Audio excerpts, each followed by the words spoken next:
Hello students, welcome to our YouTube channel Badshah classes. Students, आज की video में हम डिस्कस करने वाले हैं क्लास 11th के फिजिक्स का chapter number 4, motion in a plane. ठीक है students, motion in a plane, किसी भी प्लेन में मोशन करना। ठीक है, मोशन इन अ प्लेन। देखो, what is the result of adding two equal and opposite vectors. देखो, टॉपिक हमारा वही चल रहा था, सबको पता है, एडिशन ऑफ वेक्टर्स। हमारे पास दो वेक्टर्स थे, ठीक है, उसको हमें ऐड करना था। First second paragraph, third paragraph हमारा हो चुका था। आज हम स्टार्ट करने वाले हैं फोर्थ पैराग्राफ। ठीक है, कम्यूटेटिव प्रॉपर्टी हमने देख ली थी, एसोसिएटिव प्रॉपर्टी हमने देख ली थी, head to tail method, triangle method of vector addition, इन सब के बारे में हमने पहले के वीडियोस में डिस्कस कर चुके थे। ठीक है, तो आज हम क्या स्टार्ट करने वाले हैं, आज हम ये स्टार्ट करने वाले हैं कि रिजल्ट क्या निकल रहा है। ठीक है, what is the result of adding two equal and opposite vectors. देखो स्टूडेंट्स, अब तक हमारा क्या था, वेक्टर्स हमारे सब सेम थे, वेक्टर्स हमारे सब सेम थे, मीन्स सेम मैग्नीट्यूड था और सेम डायरेक्शन में था। ठीक है, अब यहाँ पे क्या आ रहा है, यहाँ पे ये बात आ रही है कि दो बराबर के बट अपोजिट वेक्टर्स हैं। दो बराबर के अपोजिट वेक्टर्स का मतलब ये हुआ कि ए वेक्टर मान लो पॉजिटिव डायरेक्शन में अपवर्ड जा रहा है, दूसरा वेक्टर नेगेटिव डायरेक्शन में डाउनवर्ड आ रहा है। तो क्या हुआ, मैग्नीट्यूड दोनों का बराबर है बट डायरेक्शन दोनों की अनइक्वल है। जब डायरेक्शन दोनों की अनइक्वल है मीन्स सेम नहीं है, तो जब सेम नहीं है तो कैसे वेक्टर हो जाएंगे, अनइक्वल वेक्टर्स हो जाएंगे, वो इक्वल नहीं होंगे। यहाँ पे क्या है, what is the result of adding two equal and opposite vectors, means उनकी अपोजिट डायरेक्शन है ना, इस वजह से। ठीक है, देखो consider two vectors A and minus A. देखो इनका यहाँ पे मैग्नीट्यूड यहाँ पे क्या आ रहा है, डिफरेंट आ रहा है, और वो किस वजह से आ रहा है, वो जो मैंने आपको अपवर्ड और डाउनवर्ड का एग्जाम्पल दिया इसी वजह से आ रहा है। ठीक है, there sum is A plus minus A. देखो A plus minus A means इन दोनों का ऐड करा।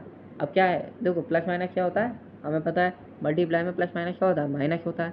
और ए माइनस से अगर हम करेंगे, यहाँ पे क्या सिचुएशन है, यहाँ पे सम करना है हमें, और सम करना है तो सम करने के लिए सिचुएशन क्या आ रही है, ए माइनस ए आ रही है। अब जब सम करने के लिए सिचुएशन ए माइनस ए आ रही है तो क्या हो जाएगा, जीरो हो जाएगा। ठीक है, तो जो मैग्नीट्यूड है, since the magnitude of the two vector are the same, जो दो वेक्टर्स दे रखे हैं हमें, इनका मैग्नीट्यूड क्या आ रहा, मैग्नीट्यूड इनका सेम आ रहा, बट द डायरेक्शन क्या अपोजिट। जो मैंने बिना पढ़े पहले ही आपको ये बता दिया था, अपवर्ड और डाउनवर्ड की डायरेक्शन ये, अपवर्ड और डाउनवर्ड वाले एग्जाम्पल से जो मैंने आपको समझाया था कि ए वेक्टर हमारा ऊपर जा रहा है पॉजिटिव डायरेक्शन में वाई एक्सिस में, और दूसरा वेक्टर हमारा नीचे आ रहा है नेगेटिव डायरेक्शन में वाई एक्सिस में। दोनों ही वेक्टर वाई एक्सिस में आ रहा है, मीन्स अगर आप एक्स एक्सिस का एग्जाम्पल लोगे तो राइट हैंड साइड पे जो वेक्टर जाएगा प्लस में जाएगा, और लेफ्ट हैंड साइड में जो वेक्टर जाएगा मम्मा वो माइनस में जाएगा। अब स्टूडेंट्स आप सोच रहे होगे कि ऐसा ही क्यों होगा कि पॉजिटिव वाला राइट हैंड साइड पे जाएगा और नेगेटिव वाला लेफ्ट हैंड साइड पे जाएगा। देखो स्टूडेंट्स, आप सोच रहे होगे कि आपको मैं ये कैसे बता दे रहा हूँ कि एक्स एक्सिस में भी और वाई एक्सिस में भी जो राइट हैंड साइड पे जाएगा एक्स एक्सिस में वेक्टर वो पॉजिटिव डायरेक्शन में होगा, पॉजिटिव होगा, और जो लेफ्ट में जाएगा वो नेगेटिव में होगा। और वाई एक्सिस में भी जो मैं बता दे रहा हूँ कि जो अपवर्ड में जाएगा वो पॉजिटिव में होगा, जो डाउनवर्ड में जाएगा वो नेगेटिव में होगा।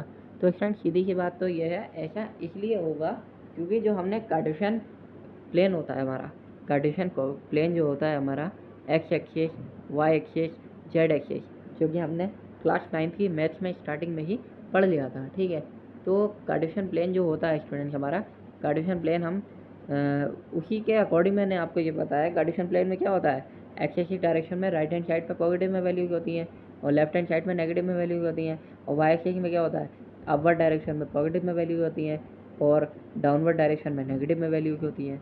तो स्टूडेंट्स इसका क्या मतलब हुआ, इसका मतलब यही हुआ कि जो वाई एक्सिस में जो अगर हमारा वेक्टर्स हैं तो जो ऊपर जा रहा है वो पॉजिटिव में होंगे, जो नीचे आ रहा है वो नेगेटिव में होंगे। और एक्स एक्सिस में अगर एक्स एक्सिस की बात करो तो एक्स एक्सिस में भी यही होगा, जो राइट हैंड साइड पे जा रहा है वो पॉजिटिव में होंगे, जो लेफ्ट हैंड साइड में जा रहे हैं वो नेगेटिव में होंगे। ठीक है स्टूडेंट्स, यही बात आ रही है। ठीक है, द रिजल्टेंट वेक्टर है zero magnitude and is represented by O. देखो जीरो कोऑर्डिनेट नल वेक्टर हो रहा है जीरो वेक्टर। देखो ऐसा रिजल्टेंट वेक्टर यहाँ पे निकला जिसका मैग्नीट्यूड ही जीरो आ गया। मैग्नीट्यूड जीरो इस वजह से आ गया क्योंकि यहाँ पे एक पॉजिटिव में था एक नेगेटिव में था, मीन्स दोनों के डायरेक्शन अपोजिट है। ठीक है, अब यहाँ पे क्या आ गया, ये जीरो आ गया। ठीक है फ्रेंड्स, मैग्नीट्यूड हमारा देखो यहाँ पे जीरो और क्या रिप्रेजेंट इसको इस वजह से करेंगे क्योंकि इसका जीरो मैग्नीट्यूड आ चुका है। ठीक है, और जिसका मैग्नीट्यूड जिस वेक्टर का जीरो आ जाता है रिजल्टेंट, ठीक है, क्योंकि हम क्या बोलते हैं, नल वेक्टर बोलते हैं या फिर जीरो वेक्टर बोलते हैं, ठीक है। The magnitude of a null vector is zero, its direction can not be specified, इसकी डायरेक्शन स्पेसिफाइड नहीं है, ठीक है students. Okay, thank you student, channel को सब्सक्राइब करो, वीडियो को लाइक करो।